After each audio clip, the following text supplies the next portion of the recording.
কমিশনৰ পৰা maximum limit নিৰ্ধাৰণ কৰিছে সেইটো হৈছে 4,50,000 4.5 লাখ টকা তেওঁলোকে এজন ক্যান্ডিডেট সো আজি আসাম স্টেট ইলেকশন কমিশনৰ ফালৰ পৰা Karbi Anglong autonomous council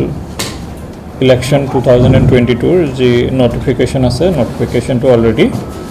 state election কমিশনে ইস্যু কৰিছে accordingly যেটো ডেট অফ নোটিফিকেশন হ'ব ইলেকশনৰ হেতু হ'ব 12th মে মানে আজি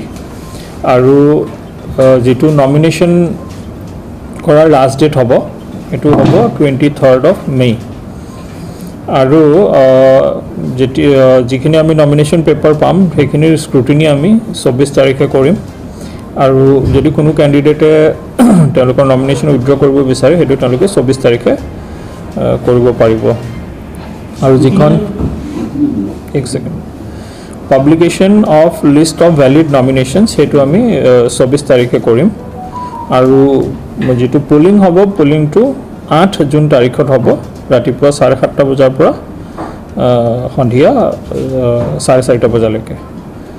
আৰু যেটো কাউন্টিং হ'ব কাউন্টিংটো 12 তাৰিখে হ'ব ৰাতিপুৱা 8 বজাৰ পৰা আৰু ইফেক্টিভলি আজিৰ পৰাই যেটো এমসিসি হয় মডেল কোড অফ কন্ডাক্ট হেতু আমাৰ কাৰ্বি আংলঙত লাগু হৈছে আৰু অলৰেডি আমাৰ ফালৰ পৰা আমাৰ যি 10টা এমএসসি কনস্টিটুৱেন্সি পৰে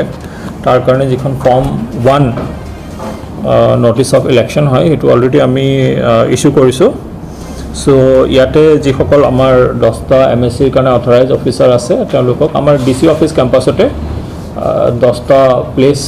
10টা ৰুম আমি ডেজিগনেট কৰি দিছো যেটো অলৰেডি যিখন ফৰ্ম 1 আছে তাত মেনশনো আছে তো যিসকল ক্যান্ডিডেট আছে তেওঁলোকে এই প্লেসত আহি পেলাই তেওঁলোকৰ নমিনেশনটো দাখিল কৰিব পাৰিব